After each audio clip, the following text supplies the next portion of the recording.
In the 19th century, gawking at people who were born with deformities was not only socially acceptable, it was considered family entertainment. P.T. Barnum made millions profiting from this. His freak shows brought together an amalgam of people considered to be curiosities: bearded ladies, tattooed men, the severely disfigured, and the abnormally short and tall. The rise and fall of the freak show business is a fascinating economic story, but also a morality tale. Today, we're going to look at the 15 most unique circus show freaks that actually existed. Let's start off with Number 15. Edward Beaupre. Before there was legendary Andre the Giant, there was Edward Beaupre, a towering man from Saskatchewan, Canada, who stunned the world. By his early 20s, Edward stood over 8 feet tall and captivated audiences, not just with size, but with real strength. At 17, he left the ranching life and toured internationally, showcasing feats few believed possible.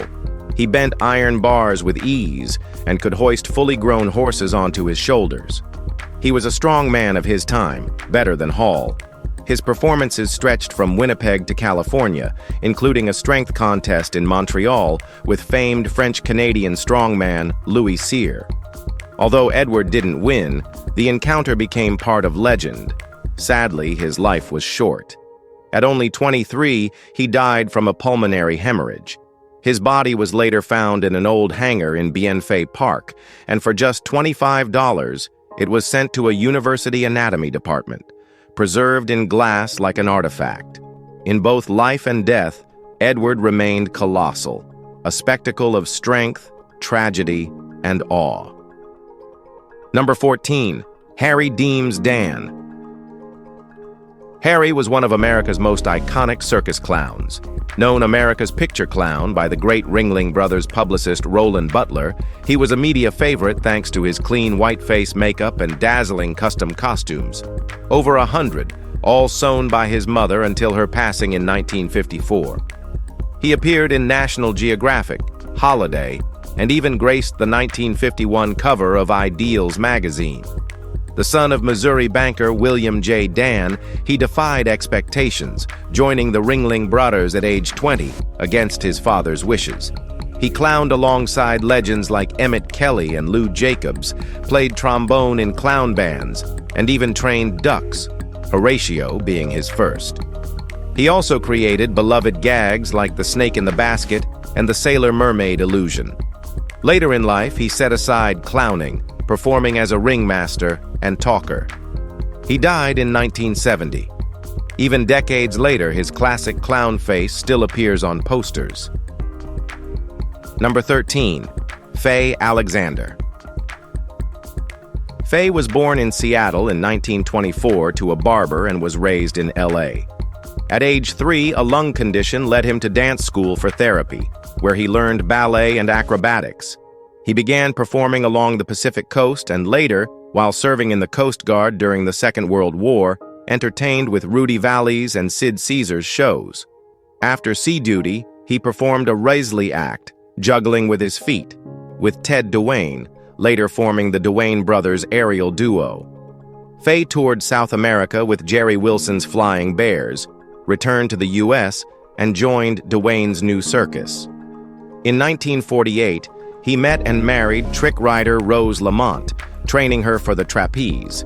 Faye performed with the famed Flying Concellos and gained cinematic fame through appearances in Trapeze, Jumbo, and The Greatest Show on Earth. Widely recognized as one of the most accomplished trapeze artists in circus history, Faye left behind a big legacy. Number 12. Elvin Bale. Elvin Bale was born in 1945 in London to famed animal trainer Trevor Bale and his wife Irene. The Bale family had performed in European circuses for generations. At age 5, Elvin moved to the U.S., where his father began working with Ringling Brothers. As a kid, Elvin worked as a cage boy and joined the family's bicycle act. At 16, he began training solo and debuted his single trapeze act in 1961 in Texas. His signature heel catch, Grabbing the bar mid-air with his feet made him a standout. He toured with shrine circuses and later starred on Ringling's Blue Unit. Elvin introduced daring acts: the Astro Cycle, Wheel of Death, Cannon Shot, also known as Human Space Shuttle, and a mechanical monster. In 1987, a faulty test dummy caused him to overshoot the net during a cannon act in Hong Kong, breaking his spine and legs. Though paralyzed, he returned as a producer and became VP of Cole Brothers Circus. Number 11. Le Bossu. Well, Quasimodo wasn't purely a fictional character. Though immortalized in Victor Hugo's The Hunchback of Notre Dame, evidence suggests he may have been based on a real person. A British researcher uncovered an excerpt from a memoir referencing a hunchbacked stone carver who worked on the very cathedral Hugo was deeply tied to. This solitary craftsman, nicknamed Le Bossu, was involved in several state-sponsored restoration projects. Given Hugo's personal investment in these efforts, there's a strong chance he encountered the man directly. His brooding demeanor and isolated lifestyle easily could have sparked the seeds of literary imagination. The timeline aligns. The memoir notes match the early 1830s, when Hugo began writing the novel. So while Quasimodo lives in fiction, his silhouette likely emerged from a real, quiet figure who carved stone in anonymity. His presence may be etched into Notre Dame itself, haunting not just the novel's pages, but the very walls he helped restore. Now let's move to number 10, Charlie Baumann. Charlie, born Heinz E. Baumann on September 14, 1928 in Berlin, was no stranger to hardship. His father, a stuntman, was killed in a gas chamber after helping a Jewish family flee. His mother was imprisoned at Ravensbrück. Orphaned, Charlie later reunited with her, only to be drafted into the German Navy and captured by the Americans. After the war, Paula Bush, a family pal, gave him a job grooming horses at her small circus. In 1947, he joined Circus Williams under Harry Williams, who trained him in animal handling. When Williams died in a rehearsal crash, Charlie took over, training 6 lions in 2 weeks. He worked with Circus Roland, Bertram Mills, and Blackpool Tower. In 1964, he came to the U.S., eventually growing his Tiger Act to 16 cats and becoming executive performance director at Ringling Brothers. He retired in 1991. Charlie died in 2001 at age 72, leaving behind a legacy of fearlessness and showmanship. Number 9. Roger Boyd Sr. Roger Boyd, best known as a circus ringmaster and show painter, began his career working with elephants. Born on a family farm in Front Royal, Virginia, he ran away from home at 13. A passing truck, belonging to the Downey Bros Circus, picked him up, setting him on a lifelong path in show business. Starting as an animal groom, Roger became enamored with elephants. By 17, he was working them in the ring. He performed with many shows: Downey Bros, World Bros, Tom Mix, and Jack Hoxsey. In 1939, Roger met Garnett Davis on Floyd King's The Hit Parade. They married in 1940. After World War II service, he ran store shows and later toured a mobile arcade. In 1960, he managed the sideshow for Duke of Paducah Circus, later becoming ringmaster for King Bros and Clyde Beatty Cole Brothers. Roger toured with carnivals, painted show trucks, and ringmastered shrine dates until retiring in 1986. He died of a stroke in 1991. Number 8. The Cristiani family. This family, hailed as the royal family of the circus, had their roots in Italy going back to the 1840s. In 1934, John Ringling North persuaded them to suspend their own show and perform in New York for Ringling Brothers. The American audience had never seen anything like their bareback act. Lucio stunned crowds with mid-air somersaults between galloping horses. Cheetah danced on a charging l'envier. Hortense became the first woman to land a triple somersault onto a chair from a teeter board. In 1949, the family of 26 launched Cristiani Brothers Circus, which became the second largest circus in North America by 1958. They were the first to tour Alaska and traveled in a convoy of over 50 trucks. The show eventually folded in the 1960s due to changing economics, but the Cristianis made Sarasota, Florida, their permanent home. In 1989, they were honored with a plaque at St. Armand Circle, icons of circus legacy and daring. Number 7. Bill Brickell. Bill Brickell from South Carolina began his path to circus life with a detour. After graduating from Cope High School, he served in the United States Army during World War II. He later enrolled in the Alvine School of Drama and Ballet in New York while working at the Statler Hilton Hotel. Offered a transfer to Los Angeles, he planned to move. But while visiting home, fate stepped in. The Cristiani Brothers Circus happened to be in Cope, advertising for a clown. Bill auditioned and was hired in 1953, marking the start of a 6-decade career. He performed as a clown, ringmaster, dog act specialist, and circus owner. His most celebrated act, Brickell's Poodle Fantasy, featured elegantly dressed poodles performing choreographed routines. For many years, he also owned Wonderland Circus. A World War II veteran and a cherished showman, Bill passed away on October 14, 2017, at the age of 90. His legacy still lives in memory. Number 6. Danny Chapman. Henry Robert Chapman, better known as Danny, was born June 13, 1913, in Philadelphia to featherweight boxing champion Danny McCabe. At 9, he was sold as a circus apprentice and never left the big top, aside from 3 years serving in the United States Army during World War II. During the 1930s, he worked with troops like the Duttons, the Cadonis, and the Flying Wards, performing with circuses including Tom Mix, Barnett Bros, and Hagenbeck Wallace. In 1940, he began a flying trapeze act. After military service, he rejoined as the Flying Robins and toured with Ringling in 1948. He married Joan Bersha, fathered 3 daughters, then created the Aerial Chapmans, a ladder act that toured Europe. After a 50-foot fall in Brussels, he turned to clowning full-time.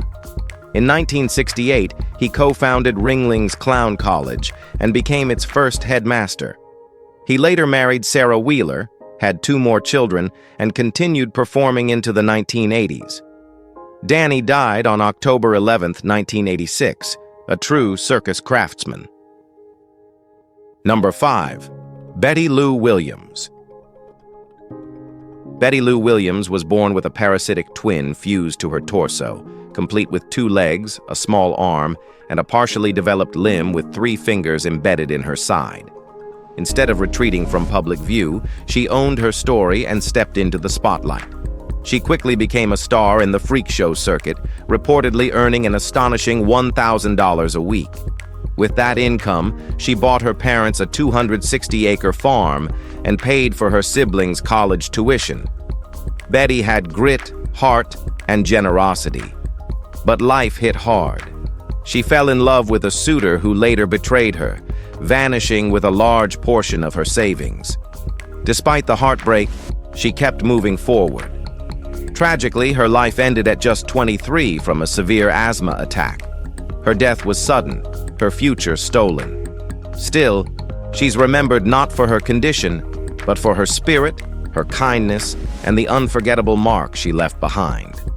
What do you think about her? Let us know. Number 4. Betty Broadbent. Born as Sue Lillian Brown in 1909 in Florida, Betty would become the most famous tattooed lady in circus history. Raised in the Philadelphia area, she worked as a nanny in Atlantic City at age 14.